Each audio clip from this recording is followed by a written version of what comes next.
오늘 설교 제목 따라합니다. 예수 닮기. 예수 닮기. 여러분, 신앙생활 하면서 신앙생활의 목표를 세우고 신앙생활을 하고 계신지요? 여러분, 왜 이렇게 교회에 나와서 신앙생활, 믿음생활 하십니까? 우리가 공부를 해도 목표를 세워야 돼요. 또 직장생활도, 사회생활도, 사업할 때도 목표를 세워야 돼요. 신앙생활도 목표가 있어야 됩니다. 목표가 있어야지 방황하지 않고 앞으로 나아갈 수가 있습니다. 목표가 있어야지 성장하고 열매 맺는 신앙생활을 할 수가 있습니다. 그렇다면 우리가 신앙생활을 하는 데 있어서의 목표는 무엇이 되어야 될까요? 날씨가 엄청 더워졌습니다. 사상 초유의 또 폭염이 막 쏟아지고 있는데, 여러분, 산으로 이 주일에 그냥 들로 바다로 막 가면 참 좋을 것 같은데 왜 이렇게 교회에 꾸역꾸역 나와서 예배하십니까? 1번, 마음의 평안을 얻기 위해. 2번, 하나님께 복받기 위해. 3번, 예수 믿고 구원받기 위해. 4번, 교회 점심이 맛있어서. 몇 번이에요? 4번이에요? 3번이에요? 우리가 신앙생활 하는 것은 예수 믿고 구원받아 천국 가기 위함인 줄 믿으시면 아멘? 근데 이것은 신앙생활의 목표가 아니고 이유입니다. 이유. 또 예수 믿으면 천국 가는 것은 우리가 신앙생활 할 때 거저 얻어지는 최고의 축복이에요. 여러분, 예수 믿고 천국 가는 것 신앙의 목표입니까? 아닙니다. 예수 믿으면 다 천국 가게 됩니다. 맞아요? 내가 수고하지 않고 내가 노력하지 않아도 누구든지 예수 믿으면 천국 가게 되는 줄 믿으시면 아멘? 그래, 내가 오늘 예수 믿었다고 오늘 죽어도 참 믿음이라면 천국 가게 될 줄 믿으시면 아멘? 예. 그렇다면 예수 믿으면 천국 가는 것은 신앙생활의 시작이에요. 그 다음은 천국 가는 것이 목표라면 우리는 이룬 거예요. 그 다음은 어떻게 살아야 돼요? 우리 신앙생활의 목표는 예수 믿고 구원받은 신자들이 이 땅에 살면서 예수님을 닮는 것입니다. 예수님을 닮아가야 되는 것입니다. 예수님처럼 살아가야 되는 것입니다. 예수님처럼 말하고 대화하고 교제하고 또 예수님처럼 사랑하고 예수처럼 섬기고 예수처럼 예배하면서 우리가 부족하지만 작은 예수가 되어서 그렇게 살아가는 것, 그것이 우리 신앙생활의 목표가 되어야 됩니다. 여러분, 우리가 신앙생활 하는데 우리의 목표는 우리가 매일매일 예수님을 조금씩 더 닮아가는 거예요. 신앙생활 할수록 더욱더 예수님을 닮는 성도가 되어야 하는 것입니다. 그래서 우리가 다 작은 예수가 돼야 돼요.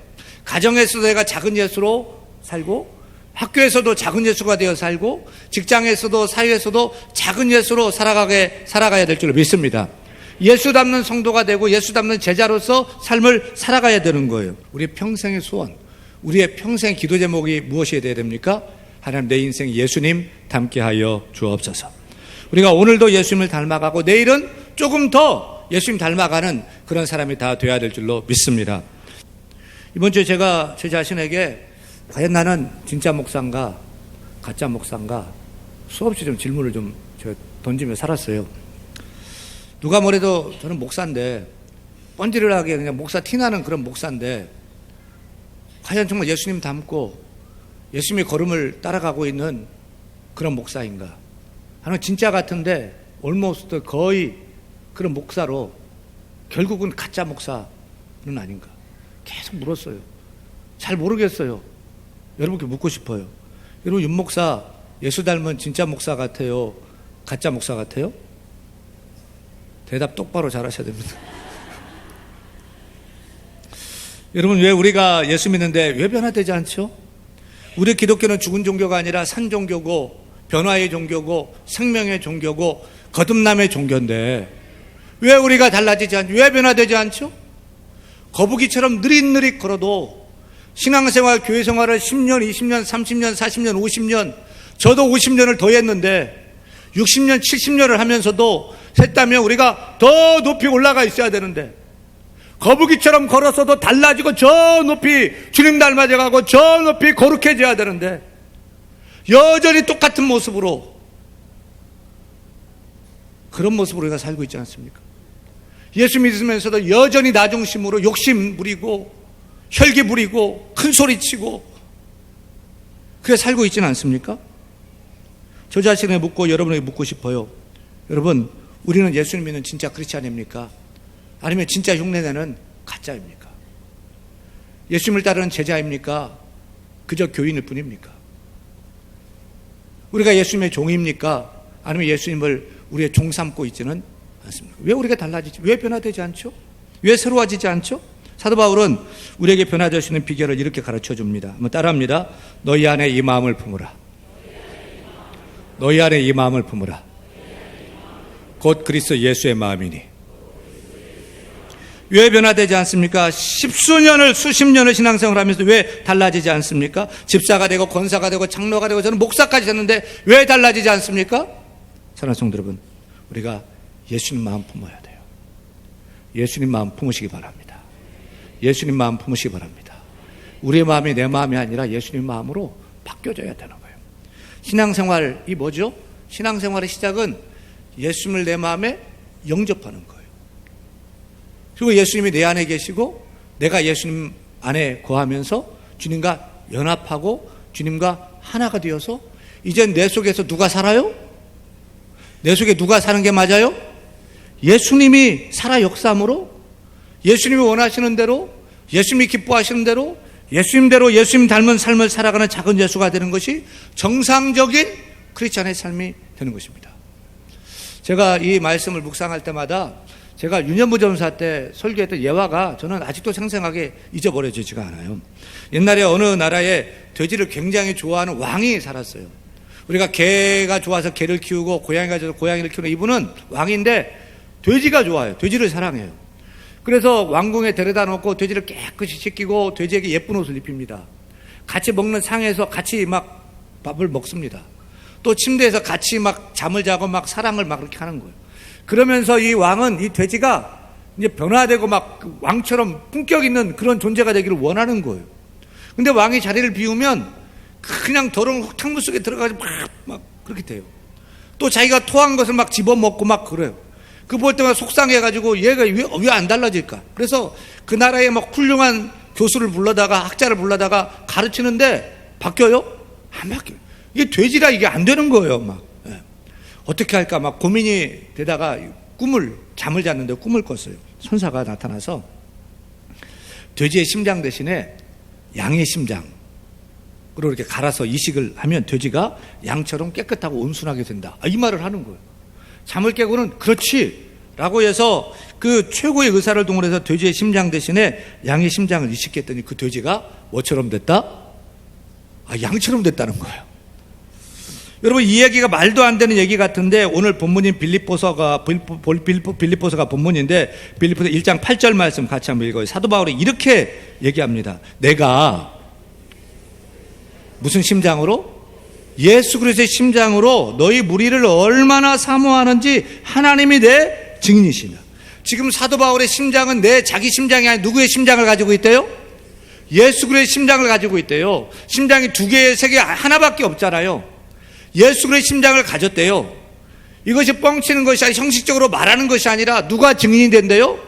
하나님이 내 이것의 증인 되신다. 다시 말하면 바울이 빌립보 교인을 사랑하는데 정말 예수님의 심장으로 예수님의 그리스도의 그 마음 가지고 사랑하는 것을 하나님이 아신다는 겁니다. 사람 몸의 여러 장기 중에 가장 중요한 장기가 뭐죠? 심장이죠. 심장이 막 뛰어야 되는 거예요. 1분에 60번, 80번 뜁니다. 근데 심장이 뛰다가 좀 힘들어가 좀 쉴래. 쉬면 어떻게 돼요? 죽는 거예요. 1분 1초도 심장이 안 뛰면 안 되는 겁니다. 근데 심장병을 앓은 사람들은 막 이제 안 되니까 심장 이식술을 합니다. 그래서 병든 심장을 떼고 죽은 건강한 사람의 심장 뛰고 있을 때 그거를 이식해서 또 건강하게 사는 것을 우리가 또 보지 않습니까? 비유컨대 사도 바울은 영적인 차원에서 우리 성도는 예수님의 심장으로 이식 수술을 다 받아야 된다는 거예요. 우리가 예수 믿고 나서 처음 깨닫는 것이 뭐냐면 내가 환자인데 심장병 환자인 것을 깨달아요. 내가 예수 믿고 나서 내가 정말 더럽고 추한 마음을 가졌구나. 부패하고 썩은 마음을 내가 가졌구나. 이 마음을 깨닫게 되잖아요.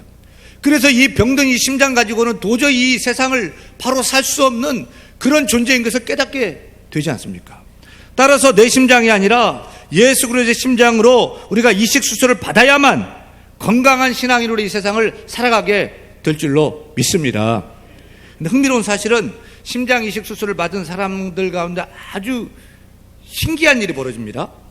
이 미국 애리조나 피닉스에 살고 있는 빌 홀씨는 심장 이식 수술을 받았는데 그 전과 후가 완전히 180도 달라진 삶을 산 거예요. 심장 이식 수술을 받기 전에는 막 돈밖에 몰라가지고 사업하고 막 돈하며 살았어요. 근데 심장 이식 수술을 받고서는 돈보다는 맨날 막 놀기 막 좋아하는 거예요. 스포츠 광이 돼가지고 철인 3종격이 막 출전하고 또 재즈에 막 심취해가지고 막 재즈 막 탐닉하고 막 이래요. 내가 왜 이러지?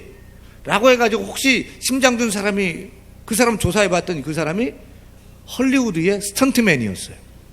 그리고 재즈 광이었던 거죠. 이렇게 심장을 이식받은 사람은 심장을 이식해준 사람의 성격, 식성, 취향 등을 그대로 전수받는 사례가 여러 곳곳에서 세계 여러 곳곳에 나타나는 것이 보고되고 있습니다. 왜 그런지는 밝혀지지가 않아요. 이것을 보면서 저는 영적으로도 이런 기적 같은 신비로운 일이 얼마든지 우리에게 일어날 수 있다는 것입니다. 그 대표적인 경우가 누구냐? 사도 바울이 나 자신, 자기 자신이라는 거죠. 사도 바울은 예수 믿기 전에는 예수님을 핍박하던 자였잖아요. 믿는 자들을 잡아 가두는 주동자였지 않습니까? 근데 예수님 만나고 예수님을 영접하고 난 후에 완전 달라졌어요. 180도 달라졌어요. 예수의 사람이 됐어요. 예수님을 그렇게 미워하던 사람이 예수님을 사랑하는 사람이 됐습니다. 예수님을 믿는 사람을 핍박하던 사람이 예수 안 믿는 사람은 예수 믿으세요, 예수 믿으세요 전도하는 사람이 된 거예요. 교회를 무너뜨리려고 했던 사람이 이제는 교회를 세우는 사람이 된 거예요. 사랑이 없던 사람이 사랑이 넘치는 사람이 된 거예요. 인내가 없이 화내고 혈기 부리는 사람이 인내하고 참고, 비난하던 사람이 항상 기뻐하고 감사하고 섬기는 그런 사람으로 변화됐던 거예요. 어떻게 그렇게 180도로 그가 변화됐죠? 사도 바울은 그 비결을 이렇게 말하면서 우리도 그렇게 살라고 촉구하고 있는 거죠. 따라합니다. 너희 안에 이 마음을 품으라. 곧 그리스도 예수의 마음이니. 사랑 여러분, 우리가 신앙생활 하는데 왜 달라지지 않습니까? 예수 믿는다고 하는데 왜 변화되지 않습니까? 여러분, 예수님의 마음을 품으시기 바랍니다. 내 마음으로 살지 말고 내 심장 걷어내고 예수님의 심장 이식 수술해서 주님의 마음으로 살아갈 수 있는 저와 여러분 다 되기를 간절히 축원합니다. 예수님 마음은 어떤 마음이죠? 우리가 예수님 닮기 위해서는 예수님 마음을 품어야 되는데 예수의 마음은 어떤 마음일까요? 예수의 마음은 사랑의 마음이겠죠. 온유의 마음이겠죠. 오래 참음의 마음이겠죠. 절제하는 마음이겠죠. 여러분 또 자비, 양성, 충성, 온유 그런 다 마음이겠죠. 예수의 마음은 어떤 마음일까요? 예수의 마음은 여러분 이 성령의 9가지 귀한 이 성품을 액기수 막 짜면은 예수님 마음이 나오는데 예수님 마음은 수고하고 무거운 짐진 자들아 다 내게로 오라. 내가 너희를 쉬게 하리라. 나의 마음은 온유하고 겸손하니. 예수님 마음은 온유와 겸손의 마음인 줄 믿습니다. 그 중에서도 하나를 골라야 된다면 주님의 마음은 따라합니다. 겸손의 마음. 겸손의 마음에서 온유도 나오고 사랑도 나오고 오래 참은 절제도 나오고 그 겸손한 마음에서 다 나오는 거죠. 5절에 너희 안에 이 마음을 품으라 곧 그리스도 예수의 마음이니. 그 다음에 예수의 마음이 어떤 마음인지 6절, 7절, 8절 같이 읽습니다. 그는 근본 하나님의 본체시나 하나님과 동등됨을 취할 것으로 여기지 아니하시고 오히려 자기를 비워 종의 형체를 가지사 사람들과 같이 되셨고 사람의 모양으로 나타나사 자기를 낮추시고 죽기까지 복종하셨으니 곧 십자가에 죽으십니다. 예수님은 누구십니까? 예수님은 하나님이셔요. 우리는 하나님이 성부 아버지이시고 예수님은 성자 아들이시니까 하나님이 높고 아들 예수님은 더 낫다라고 생각하는데 여러분 정말 그래요? 그런 것이 아니에요. 제가 이번 주에 어느 목사님을 만났는데 목사님이 우스갯소리로 저를 만나더니 목사님 저는 우리 장인어른이 돈이 엄청 많아가지고 저는 노후가 걱정이 없어요. 이렇게 자랑을 하는 거예요. 장인어른 누구길래 잘 만났네. 그랬더니 그 목사님이 이렇게 그 다음에 얘기를 해요. 목사님 우리 장인어른이 누구냐면 너무너무 유명한데 목사님도 아마 아실 거예요. 우리 장인어른은 우리 사모가 새벽마다 아버지 하는 분이 우리 장인어른이에요 이러는 거예요. 따라합니다. 하늘나라 천수와 땅의 천수는 다르다.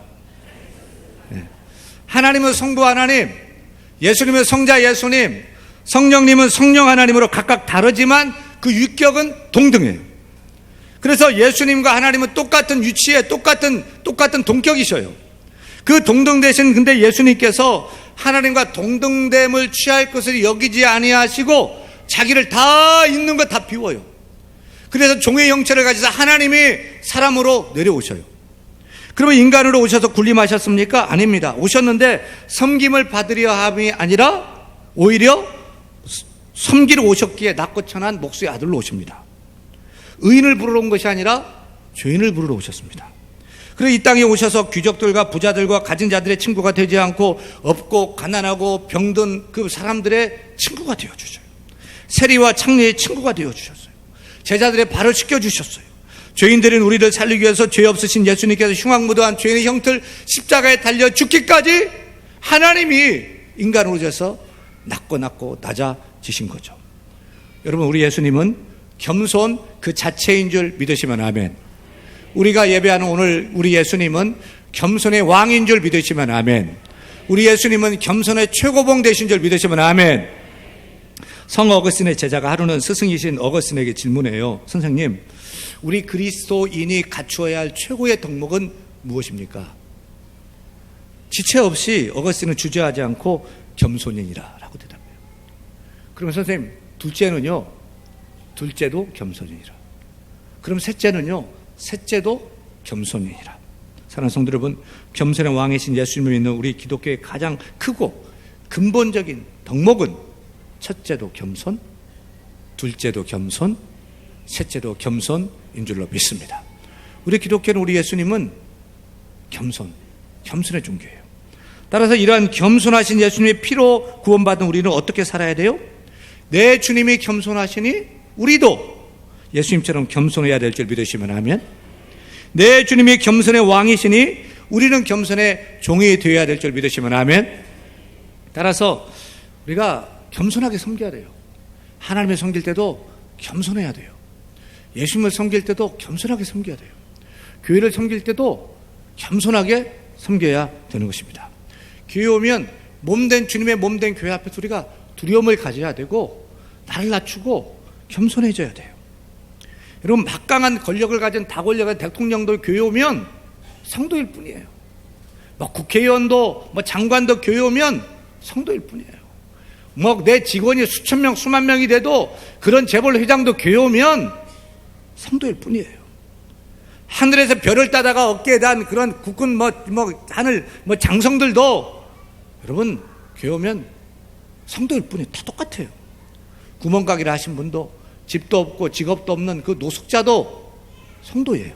따라합니다. 교회에는 사람 위에 사람 없고 사람 밑에 사람 없다. 하나님만 높은 분이다. 옆 사람 보고 우리는 쌤쌤이다. 우리 다 똑같아요. 아멘입니까? 이런 교회 와서는 어깨에 힘 빼세요. 목에 기부스를 푸세요. 목소리를 높이지 마세요. 큰 소리 치지 마세요. 어디서 큰 소리를 쳐요? 교회인데 주 앞에서 어디를 큰 소리를 칩니까? 가시를 세우면 안 돼요. 그 가시 다 뽑아버려야 돼요. 힘 빼는 곳이 교회입니다. 기도하면서 힘 빼고 찬양하면서 힘 빼고 말씀 들으면서 아멘 아멘 하면서 아멘 아멘 하면서 힘 쫙쫙 빼야 되는 거예요. 교회 와서는 힘 쓰면 안 돼요. 교회는 힘 빼러 오는 것입니다. 저는 우리 원로 목사님 오늘 지금 25년 26년 늘 곁에서 이렇게 지켜보고 섬기면서 참 우리 목사님은 참 겸손하시다. 저의 고백이 아니라 우리 목사님을 아는 분들 보면 19은 첫 마디가 참 김삼호 목사님은 겸손한 분이다. 그렇게 항상 이 말 문을 그렇게 항상 여는 것을 늘 봐요. 보면 우리 목사님은 노예를 가고 총회를 가도요. 지금은 이제 아니 연세가 되셔서 그렇지만 젊을 때도 보면 증경노회장 몇 번 했잖아요. 총회장 하셨어도 단체 사진 찍을 때 보면 그냥 뒤에 그냥 서가지고 얼굴 조그만하게 이렇게 뒤에 그냥 모든 사진이 막 그래요. 목사님 사진이.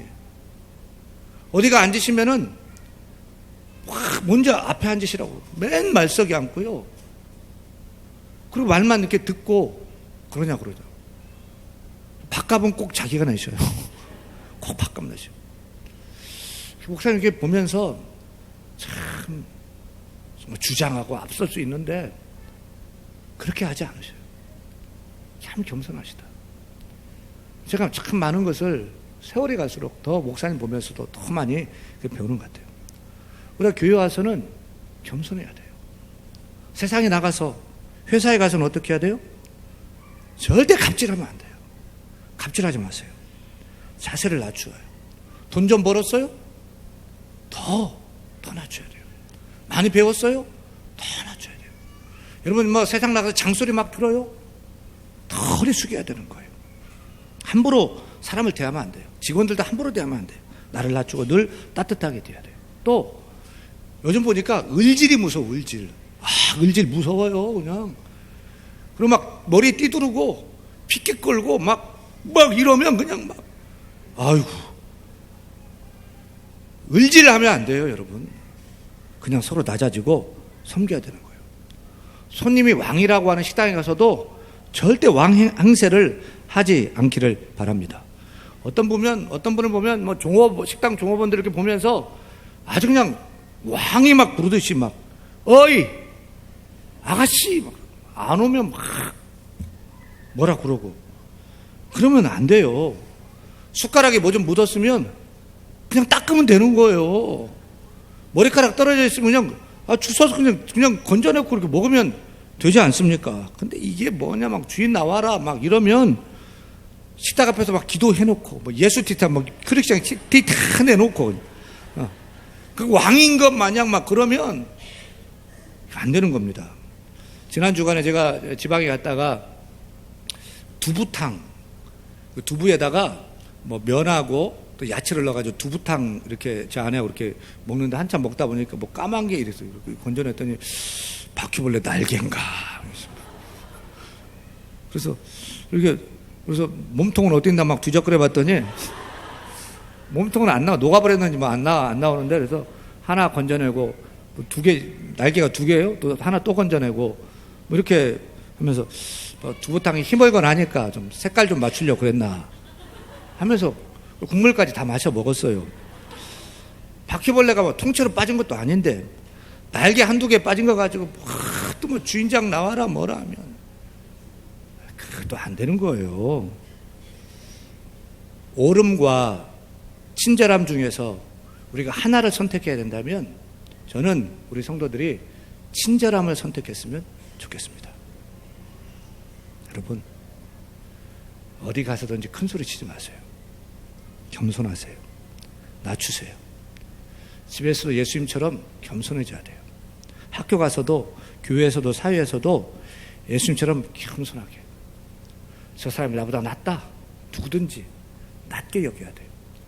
그래서 누구를 만나든지 그 사람을 존경하고 그 사람이 없으면 칭찬하고 연약한 건 도와주고 부족은 채워주고 다시 할게요. 그 사람이 있을 때는 존경하고 없을 때는 칭찬하고 연약할 땐 도와주고 부족은 채워주고 실수는 이해해주고 허물은 덮어주고 죄는 용서해주고 잘한 것은 말해주고 뛰어난 것을 인정해주는 그런 예수 닮는 주의 제자 다 되기를 축원합니다. 신학자 로마드카 교수는 이렇게 말했어요. 겸손할 줄 모르는 사람은 그리스도를 모르는 사람이에요. 겸손할 줄 모르는 사람은 그리스도를 모르는 사람이요. 그리스도를 아는 사람은 겸손할 수밖에 없다. 왜냐하면 그분은 바로 겸손이시기 때문이다. 우리 모든 성도님들 겸손의 왕이신 우리 예수님 모시고 살면서 우리가 첫째도 겸손해야 되고 둘째도 겸손해야 되고 셋째도 겸손한 그런 예수 닮아가는 그런 복된 주의 종들, 주의 제자로 살아갈 수 있기를 우리 주 예수 이름으로 간절히 축원합니다.